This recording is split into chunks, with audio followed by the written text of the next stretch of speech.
영적 분비라는 것은 하나님과 함께, 누구와 함께요? 하나님과 함께 우리의 삶을 결정짓는 수많은 선택과 결정을 영적 분배라고 해요. 하나님과 함께 구별하고 결정지어야 영적 분별이지, 나 혼자 하는 것은 영적 분별이 아닙니다. 우리는 성령의 도우심을 받아야만이 바른 성령의 역사를 분별해낼 수 있습니다. 그래서 결정을 어떻게 내리느냐, 이것은 신실한 그리스도인의 삶을 평가하는 기준 가운데 하나가 됩니다. 헨리 나우엔이라는 이 분별력이라는 책을 쓴 헨리 나우엔이라는 분은 이 자연은 진공을 싫어한다 그랬습니다. 여러분 지금 이 공간도 공기가 꽉 채우고 있죠? 공기를 꽉 채우고 있습니다. 뭔가를 채워야 됩니다. 이런 영향을 받아서인지 우리도 뭔가 삶의 빈 공간을 두기를 굉장히 두려워합니다. 뭔가 사람과 만나 있으면 항상 말을 이렇게 해야 되고 어색하지 않도록 그래서 무슨 일을 하더라도 막 주저 이렇게 해나가야 그것이 일 같고, 뭔가 생각한다거나 삶의 여유를 가진다는 것은 이것은 뭐 이 사치라고 생각하거나 게으르고 나태하다고 생각하는 경향이 많습니다. 그런데 그리스도인의 영성 생활의 진보를 가로막는 것 중에 하나가 바로 이 빈 공간에 대한 두려움이에요. 침묵거리가 처음부터 굉장히 엄숙하고 낯선 그런 분위기가 되고 많은 것 같습니다. 그런데 여러분,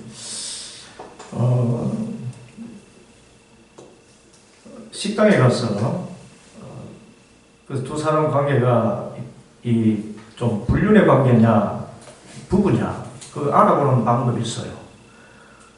부부는 식당에서 식사할 때 수저 나눠주고는 말이 없습니다. 그런데 불륜은 하여튼 숟가락 놓는 것부터 시작해서 마실 때까지 서로에게 눈을 떼지 못하고 그렇게 말이 많죠.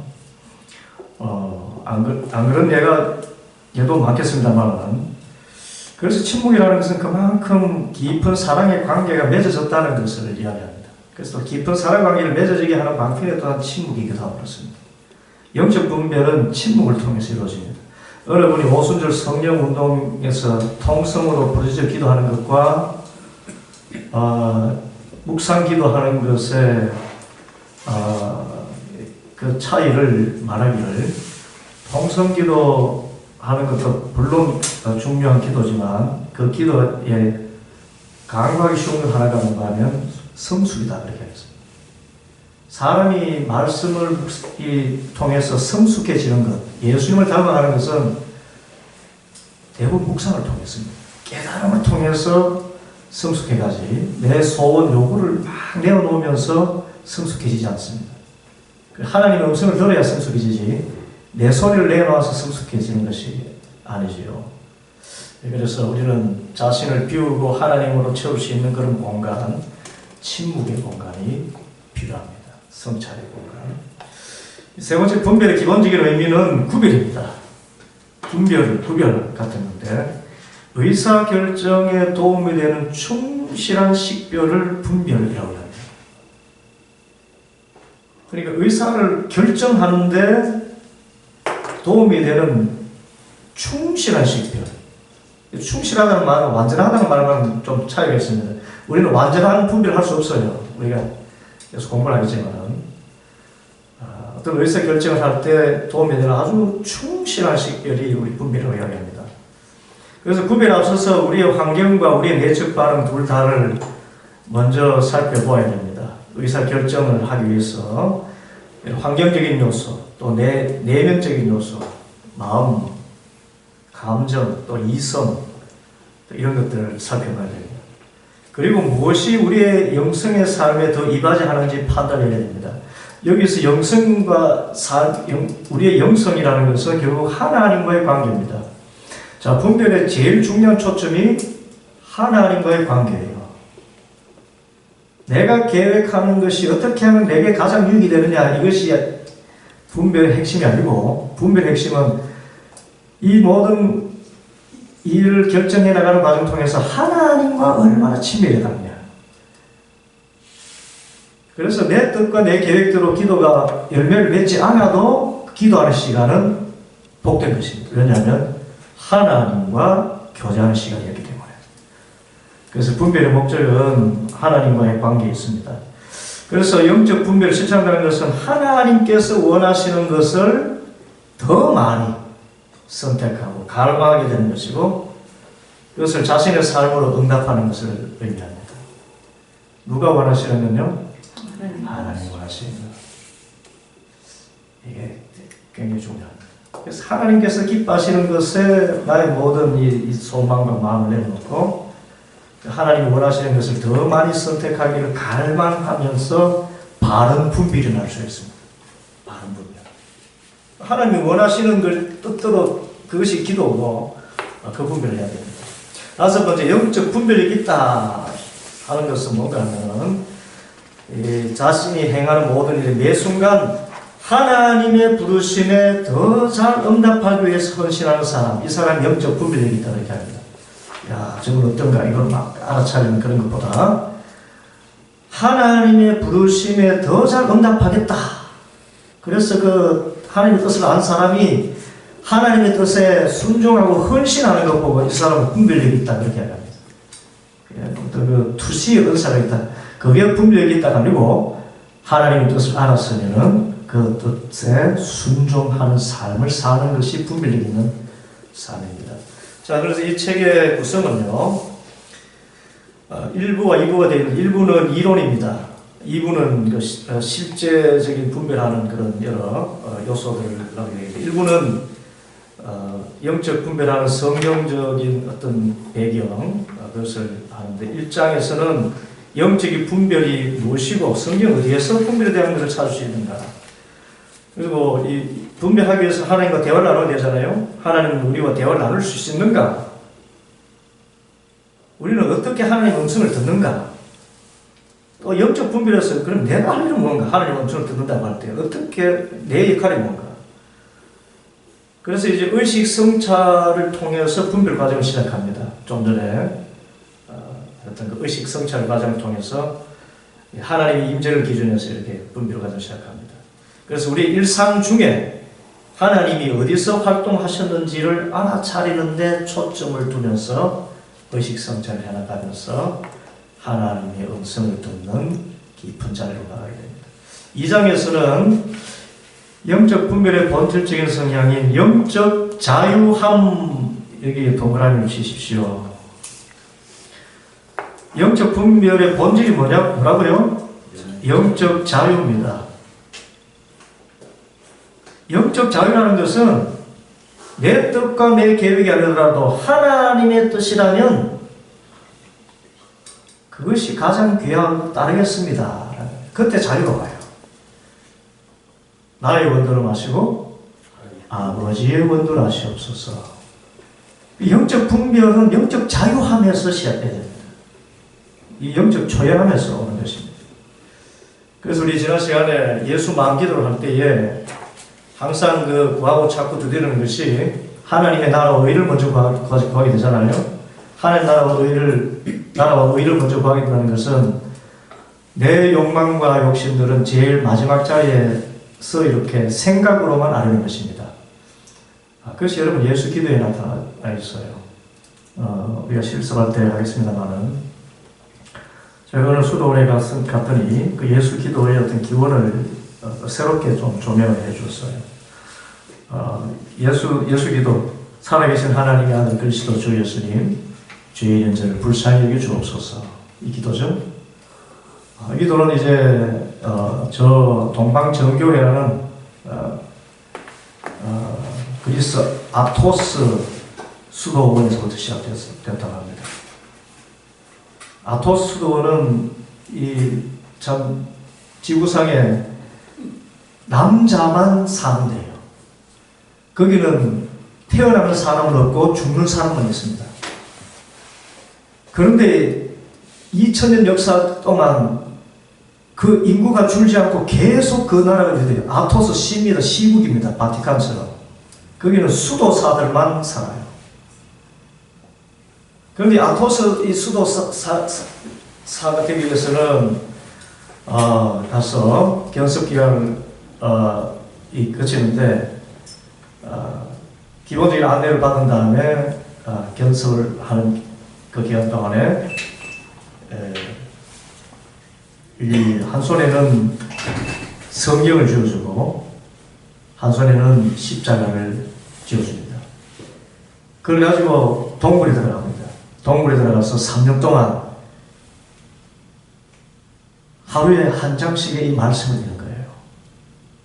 하루 종일 그 말씀을 묵상합니다. 그것이 렉시오 TV랍니다. 오늘 짧은 본문을 읽었습니다만 하루에 한 장을 아침, 점심, 저녁 그 단만 계속해서 묵상하는 것입니다. 읽고 또 읽고 묵상. 그래서 그 3년 동안에 성경 한 권을 거의 다 암송하고 나올 정도가 됩니다. 계속 하루 종일 하는 이 3년 동안에 하루 종일 하는 일이 그래서 하루에 2끼 먹거든요. 혹은 한 끼를 먹기도 합니다. 그래서 아래에서 바구니에 담아서 이렇게 음식을 먹어주면 음식 올려주면 음식 먹고 그 남은 시간은 오직 성경을 읽고 묵상하는 그렇게 하게 됩니다. 그러면 그 성경을 묵상하고 나서 이제 드리는 기도가 있습니다. 그것이 예수 기도입니다. 예수 기도는 마태복음 16장 16절과 또 누가복음 18장의 기도죠. 마태복음 16장 16절에 주는 그리스도시요 살아계신 하나님의 아들이십니다. 이 신앙 고백과 함께 누가복음 18장에 세리의 기도지 않습니까? 주여 이 죄인을 불쌍히 여주시옵소서. 이것이 우리 성경에서 예수님에 관한 신앙 고백이 다 들어있다 해서 예수 기도입니다. 그래서 살아계신 하나님의 아들 그리스도 주 예수님 죄인인 자를 불쌍히 여주시옵소서. 그렇게 기도를 합니다. 기도를 1000번 한다 그래요. 말씀을 묵상하고 나서 기도할 때 1000번을 이렇게 기도합니다. 그래서 한쪽에 처음에는 이 1000개 돌멩이를 갖다 놓고 100개의 돌멩이를 갖다 놓고 살아계신 하나님의 아들 그리스도 주 예수님 죄인인 저를 불쌍히 여주시옵소서. 돌 하나 옮겨놓고 또 살아계신 그리스도 주 예수님 하나님 아들 그리스도 주 예수님 죄인인 저를 불쌍히 여주시옵소서. 또 돌 하나 갖다 놓고 한두 개 공격하면 100번 읽는 거잖아요. 또 여기서 이쪽에 100번 이렇게 또 도토리를 그렇게 하기도 하고 이렇게 하면서 기도하는데 예수 기도의 끝에 예수 기도가 결국 하나님의 나라와 의를 위한 기도와 같은 것입니다. 그 예수님을 닮아가는 그것이 가장 큰 소원. 그 끝에서 자신의 소원을 생각으로만 아뢰는 것. 그것이 예수 마음 기도예요. 그래서 내가 어떤 직장이나 먹고 마시고 입는 문제 때문에 직장의 문제든지 질병의 문제든지 있다고 하면은 하루 동안에 성경을 묵상하고 그 다음에 예수 기도를 이렇게 우리는 보통 33번을 권고합니다. 왜냐하면 예수님의 생애가 33년이기 때문에 살아계신 하나님 그리스도 주 예수님 죄인 저를 불쌍히 여기시옵소서라고 하면서 생각으로 뭔가 하면 주님 이 직장의 문제를 해결해 주옵소서. 뭘로요? 생각으로. 이게 예수 마음 기도입니다. 그래서 하나님의 나라와 의를 오직 주님, 예수님만 생각하며 기도하면서 끝에다가 우선적으로 하나님의 나라와 의를 구하면서 그 끝에다가 생각으로만 내 마음의 소원을 아래서 올리는 거예요. 그것이 예수 기도입니다. 이거 예수 마음 기도를 할 수 있습니다. 그 끝에 붙이는 거예요. 그렇게 기도를 이렇게 한번 해서 그렇게 3년을 다 마치고 내려오면은 이 말씀, 거룩하신 하나님의 말씀을 묵상한 사람들이기 때문에 그 한 일은 진짜 말씀과 기도밖에 없어요. 말씀과 기도. 그리고 어떤 육적인 소원들은 전부 다 생각으로만 이렇게 다 구했기 때문에 그건 하나님이 알아서 해결해 주시는 차원에서 해결되는 것이고 그렇게 해서 그 아토스 산에 그렇게 성자들이 많은 것입니다. 정말 예수님 닮은 사람들. 그래서 그분들이 묵상하면서 쓴 이 글들이 사막 교부의 검은 집 같은 그런 책들이 있고 프락티코스라는 책도 있습니다. 프라티코스 나중에 여러분들이 영성을 조금 더 깊이 들어가서 하신다면 참고하시면 합니다만 그렇습니다. 그래서 하나님의 부르심에 가장 잘 응답하기 위해서 헌신하는 것, 이것이 우리가 영적 분별 있는 사람이라고 했고, 그래서 하나님의 부르심을 삶의 우선순위로 놓으려는 갈망이 이 자라가는 모습으로 나타나는 것, 이것이 바로 영적 자유 아닙니다. 그렇게 되면 먹고 마시고 있는 문제에서 자유, 노임을 받게 됩니다. 항상 그 하나님의 설하신 뜻이 무엇인가. 그리고 2부로 들어가면 영적 분별을 이제 구체적인 사례를 통해서 시작할 수 있도록 초대하는데, 3장에서는 이 분별을 행하기 위해서 이제 주제와 범주를 나눕니다. 내가 이 문제의 하나님의 뜻이 무엇인가, 이것을 그 문제를 이렇게 파악하는 것입니다. 그래서 이게 내가 무엇을 기도하고 있는가, 그러니까 다른 말로 하면 여기서 하나님의 뜻이 어떻게 나타나기를 바라고 있는가, 그것을 이렇게 주제를 이렇게 정하는 것이고, 그래서 4장부터 10장까지는 이런 그 분별을 행할 수 있는 여러 가지 도입점이 있습니다. 도입점이라는 말이 몇 차례 나오기 때문에 여러분들 기억해 주면 됩니다. 도입점이 뭔가 하면은 기억, 내 과거에 이전에 나를 인도하신 하나님의 그 은혜의 체험이 있죠? 그 기억입니다. 그래서 이번에도 그 비슷한 상황을 겪을 때, 그때 하나님께서 나를 이렇게 인도해 주셨지, 그 기억을 가지고 이번 일들을 분별해 나가는 것입니다. 또 직관이라는 것이 있습니다. 말씀 읽는 중에 번쩍하면서 성령 하나님께서 깨닫게 하시는 게 있어요. 그리고 우리 그것을 음성을 듣는다라고 표현하기도 합니다. 그리고 직관을 통해서 영적으로 분별한다고 몸이 반응하기도 합니다. 여러분, 창자가 떨어질 것 같다 그러잖아요. 어떤 분들은. 우리 어느 기도원에 그 치유의 은사를 가지신 분이 기도할 때에 그 치유받는 그 사람 치유되는 특징이 있다 그래요. 그것은 병자에게 손을 착 얹어서 기도할 때에 환자의 그 아픔이 그 기도하는 그 사람의 몸에 그대로 이렇게 체험된다는 거. 그러면서 그 아픔이 예수님께서도 얼마나 긍휼이시는지 창자가 끊어진 아픔이 온다 그래요. 그래서 그런 몸으로서의 분별, 그런 분별도 있습니다. 또 상상력이 있죠. 하나님께서 우리는 복음서 말씀 묵상할 때 그때 상황에 우리가 들어가지 않습니까? 베데스다 못가에 38년 된 병자의 그 모습을 우리가 상상해서 들어가면서 그때 말씀하셨던 예수님의 음성을 이렇게 새롭게 들을 수 있잖아요. 그런 상상력. 그리고 하나님께 주신 선물 가운데 이성이 있습니다. 예? 이성을 사용해서 이것을 선택하면 무엇이 플러스 요인이고 무엇이 마이너스 요인이고 무엇이 유익하고 무엇이 불리한가, 긍정적인 요소가 얼마나 더 많고 부정적인 요소가 얼마나 더 많은가, 그 무게를 달아가지고 이성적으로 이것은 이 하나님의 뜻이고, 왜냐하면 하나님은 우리를 해하시는 분이 아니기 때문에, 그래서 그 이성을 사용해서 분별합니다. 또 신앙적 정서, 이것은 성령께서 주시는 감동입니다. 사랑과 희락과 화평과 오래 참음과 자비와 양성과 충성과 언어와 절제에 그 성령께서 주시는 정서가 있습니다.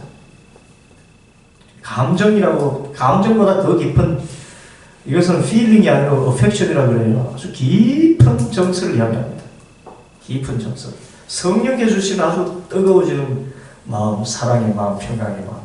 이걸 통해서 대신 악령은 아주 찰나적이고 요란한 소리를 내면서, 여러분 악령도 기쁨 비슷하게 주기도 합니다. 막 흥분되는 거. 그런데 그것이 지속되면 성령의 역사고, 순간적으로 임했다가 곧 식어버리면서 굉장한 어떤 불쾌감과 불안감으로 가버린다는 것은 악령의 역사입니다.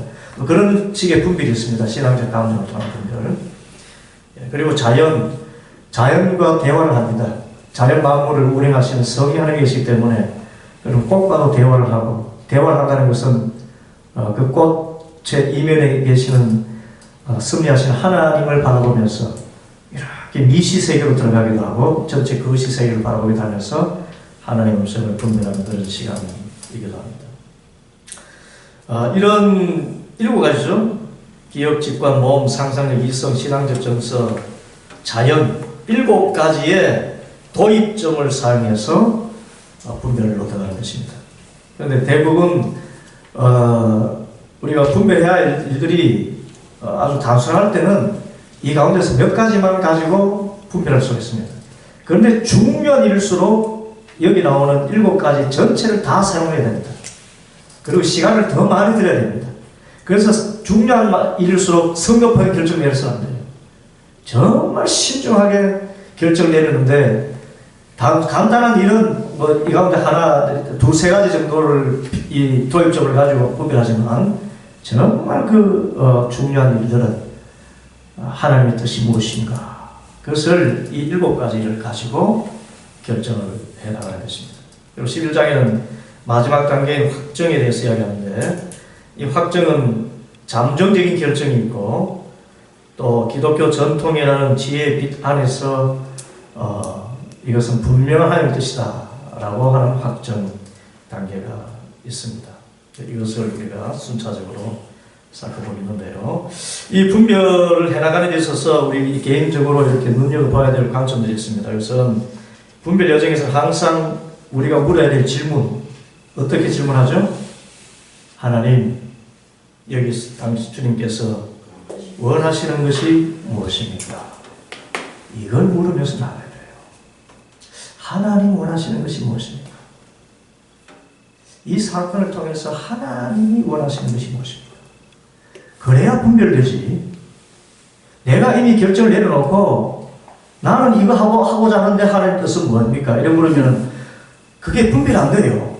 자신의 그 주관이 벌써 딱 들어있기 때문에. 하나님, 당신이 여기에서 원하시는 것이 무엇입니까? 그리고 분별은 자신의 결정이 하나님을 추구하고 하나님께 응답하는 과정의 중심적인 부분이 되기를 갈망하는 모든 진지한 그리스도인을 위한 것이다. 말이 긴데요. 분별은 누구를 추구하고요? 하나님 추구하고 하나님께 응답하는 것을 중심에 두는 그것입니다. 그게 진지해야 되는 것이지, 내 뜻과 내 계획을 이루는데 진지하면 분별이 안 됩니다. 영적 분별 안 돼요. 분별 안 돼요. 그때는 악령이 틈을 탑니다. 그래서 우리에게 분별을 위해서 가장 오직 필요한 것은 줄을 것이죠. 하나님의 부르심을 들으려는 갈망이다. 하나님의 뜻이 무엇입니까? 주님이 원하시는 것이 무엇입니까? 이것을 듣기를 갈망해야 돼요. 이걸 우리는 더 깊은 갈망이라 그러고 또 본질적인 갈망이라고 이렇게 합니다.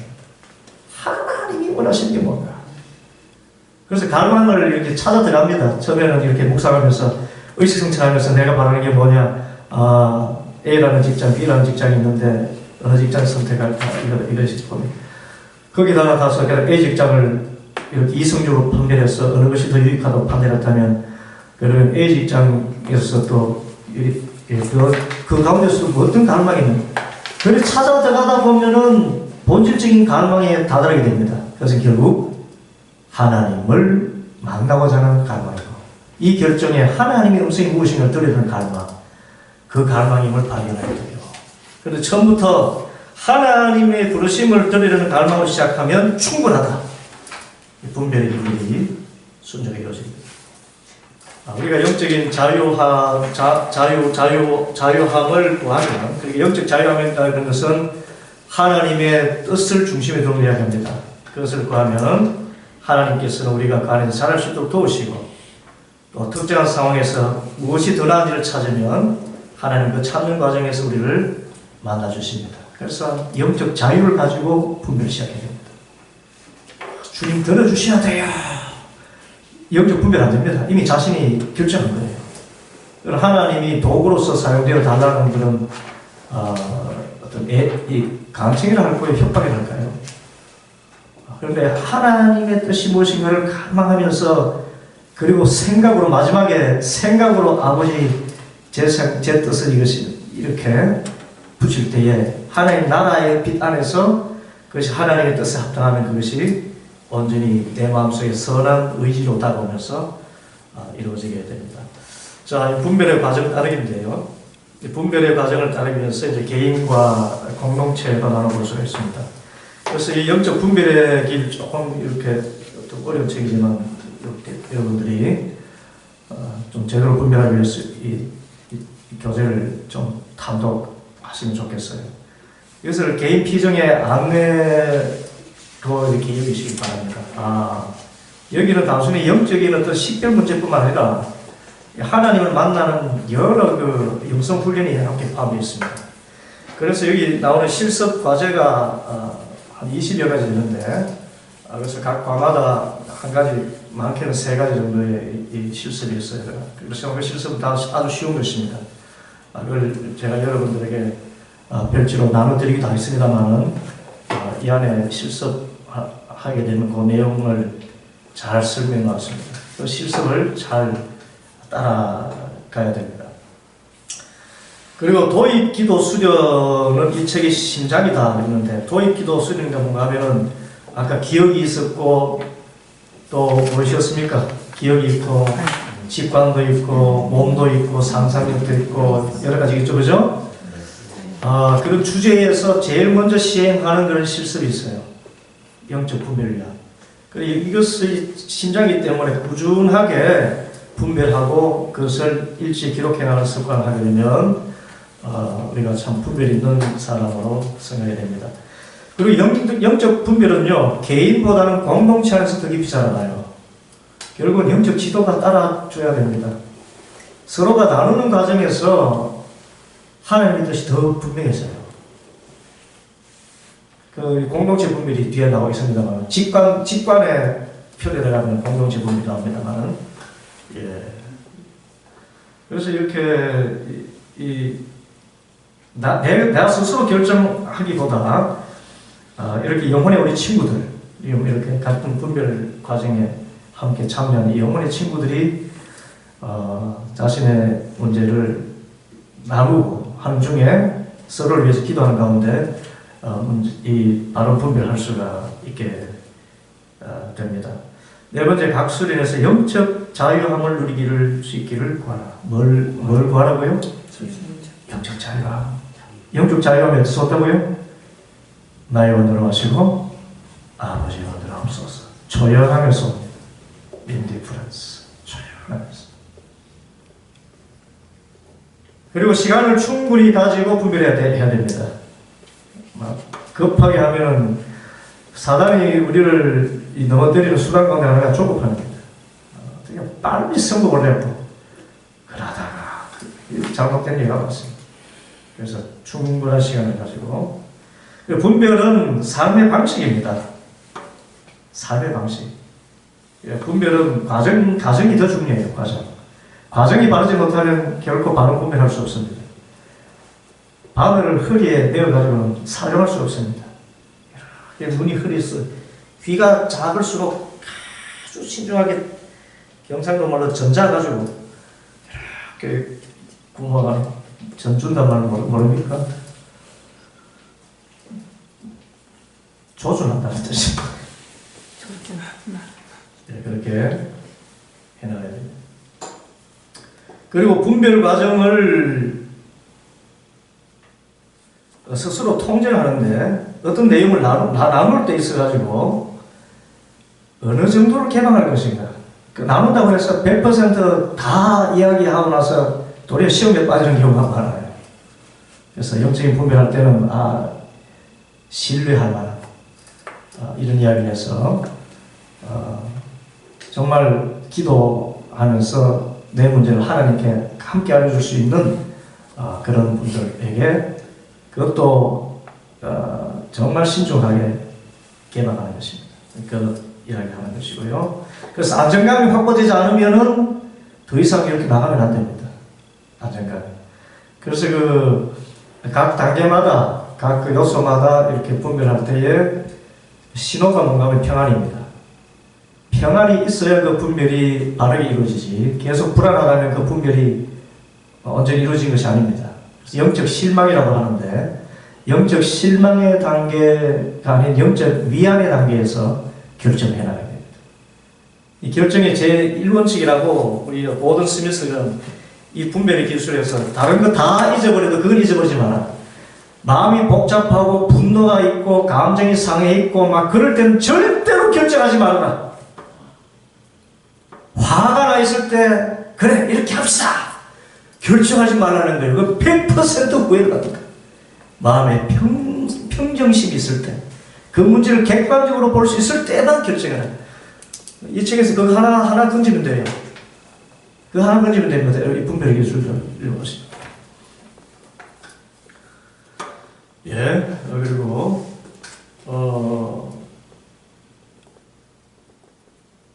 무게 잰다는 말은 우리 이성적으로 이렇게 판단할 때 어느 것이 더 유익한가, 유익하지 않는가, 그래서 이야기하는 것이고, 7번째, 당신 내린 결정이 어떤 결과로 이어지든 하나님은 당신과 통해하신다는 것을 믿어라.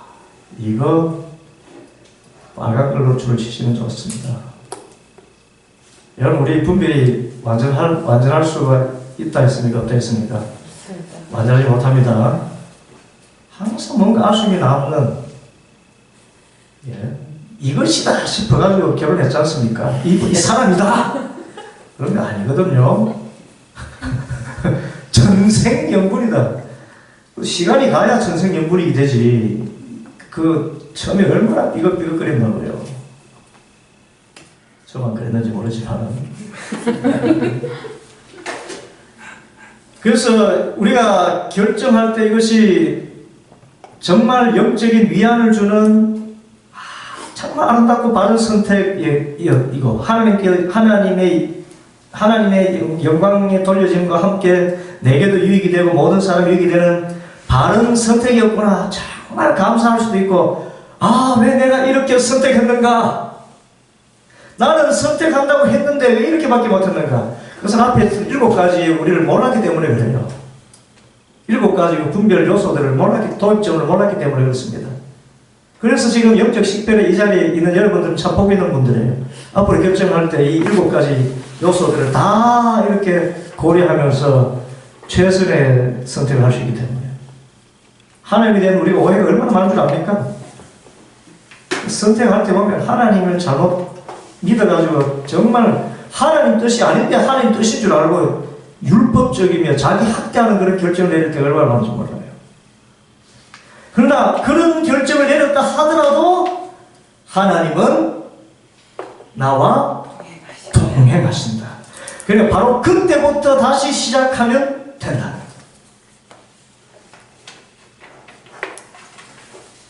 이것이 우리 이 신앙적인 분별까지입니다. 세상은 한번 선택하면 잘못 선택하면 끝장이잖아요. 그런데 우리 그리스도인들은 그 선택의 끝에서 항상 그 벼랑 끝에서 가지고 내가 왜 이런 인생을 살아왔나. 그래서 벼랑의 끝에 낭떠러져 뛰어들어가는 순간에 그때 하나님 서 계시는 것입니다. 나가주시면서 아니야, 새로 시작하려면 돼. 안으시고 손을 잡으시고 그때 기억, 이랬더니 실패구나. 그 기억들을 가지고 조합해서 합력해서 선을 이룬 방향으로 이끌어 갔습니다. 그래서 거기 중간에 우리가 분별해서 실패할 수 있는 유일한 방법은 영적 자유하면서 등을 돌리거나 그 상황에서 하나님의 부르심을 전혀 추구하지 않기로 결정하는 것이다. 이게 핵심입니다. 영적 자유함, 그러니까 하나님의 뜻대로 되기를 원하는 아이다. 이 생각이 사라져 버렸거나 또는 실패라고 여겨졌을 때 더 이상 하나님께 물어보지 않고 하나님한테 삐져가지고 자기가 그렇게 선택을 해놓고 하나님 탓하면서 삐져가지고 등을 돌려버린다. 이게 이제 영적 분별에 실패하는 길일 뿐, 우리에게는 항상 이 7가지 요소를 생각하면서 하나님의 뜻대로 되기를 바라는 마음으로 갔다면 영적 분별에서 실패가 없는 줄 믿습니다. 그 이야기하는 거예요. 그런데 이렇게 하나님한테 삐져가지고 이제 하나님 부르심을 전혀 추구하지 않기로, 이제는 하나님하고 나하고 상관없어. 나 이런 하나님 안 믿을 거야. 에이, 하나님은 무슨. 이런 상황인데도 그 순간에도 하나님은 우리와 함께 계신다. 자, 우리 공동체 분별 과정이 있습니다. 공동체를 이렇게 모임의 횟수를 선택하고 4명에서 7명 사이 모여가지고 정말 이 영혼의 친구들이 만나는 거죠. 그 가운데서 인도자 한 사람이 있고 함께 서약을 합니다. 절대로 여기서 나온 이야기들은 하나님 품에 안길 때까지 말하지 않는다. 다른 사람. 이런 서약들 하게 되죠. 그리고 항상 이해. 그런데 이 중요한 것이 뭔가 하면 앞으로 분별할 때에 가져야 될 영적 자유함이 어디서 오는가 하면 관상적인 경청에서 옵니다. 이거 중요한 말이기 때문에 제가 굵은 걸 준비했습니다. 관상적 경청을 항상 생각해야 됩니다. 어떤 경청요? 관상적 경청이 뭐냐? 윌리엄 맥나마라 이야기하기를 관상이라는 것은 오랫동안 어떤 눈으로? 사랑 어린 눈으로. 사랑 어린 눈으로 오랫동안 실제를 바라보는 것이다. 그러니까 오랫동안 바라봐야 됩니다. 헐기 보는 것이 아니라 깊이 바라봐야 됩니다. 그런데 바라볼 때 눈을 꼬시고 바라봅니까? 어떻게 봅니까? 사랑의 눈으로 바라보는데 실제를 바라본다. 있는 모습 그대로를. 그래서 좋은 상담가는 상담할 때 그 사람이 있는 모습 그대로를 볼 수 있는 편안함을 가진 사람이에요. 편안하게. 한경기 목사님이 이 많은 분들 상담하면서 상담 잘하는 비결 하나를 이야기했습니다. 상담하러 오시는 분들은 정말 그 마음이 답답해서 오실 거 아닙니까? 그래서 하실 말씀들을 많이 하는데 이 상담자는 사실은 그 문제와 별개의 경우가 많잖아요. 그런 내놓는 그것들을 다 이해하기 어렵습니다. 그럼에도 불구하고 이분이 이 상담자를 만나고 이제 돌아갈 때 마음에 편안함을 느낄 수 있는 것은 그 사람을 있는 모습 그대로 그냥 바라보기만 해도, 그러니까 이 관상적인 경청만 해도 사람들이 그냥 마음의 위로를 받고 돌아갈 수 있다는 겁니다. 한마디 조언을 하지 않고, 그렇습니까? 그렇군요. 그게 이제 울림통이라는 말도 나오는데, 그래서 이렇게 하면서 이분의 표정도 이렇게 바라보고, 그분의 앞으로 뭘까 또 생각하고, 그분의 말할 때 이렇게 이 손짓이나 몸짓 할 때 좀 특징적인 부분도 이렇게 바라보고, 이분은 이런 말할 때 좀 특징이 있구나. 또 이 말할 때는 좀 액센트가 높아지는구나. 이렇게 하면서 이분을 정말 오랫동안 사랑의 눈으로 그 있는 모습 그대로를 아주 자세하게 바라보는 거. 그것만 해도 사람들이 공감한 느낌을 가지고 간다는 것입니다. 그래서 관상적 경청이라는 것은 내 가치관, 판단 기준을 내려놓고 상대를 있는 모습 그대로 바라보는 것입니다. 그리고 관상은 바라보게 되는 경험을 관상이라 그렇게 이야기합니다. 하나님을 바라보게 되는 것이고 예수님을 보게 되는 경험이 관상이에요. 사람도 관상적으로 봐야 됩니다. 진짜 봐야 되지. 꼴씨 보고, 놀이 보고, 헐깃 보고, 깔아보고 이런 보는 것은 보는 게 아닙니다. 사람을 본다는 것은 있는 모습 그대로 사랑의 눈으로 바라보는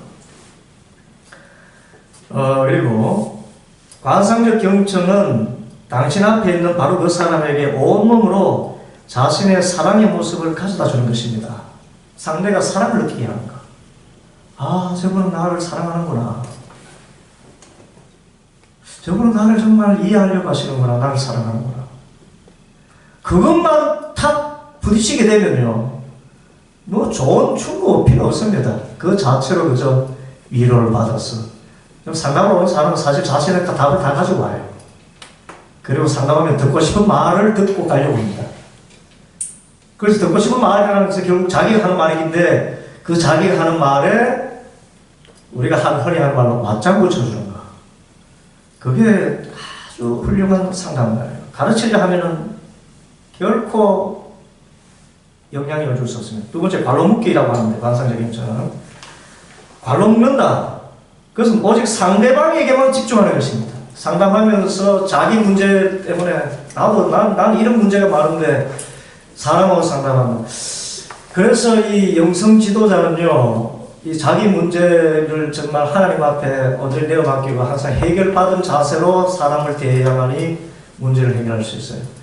그래서 영성 지도자가 정말 골치 아픈 문제가 있으면 영성 지도를 제대로 할 수가 없습니다.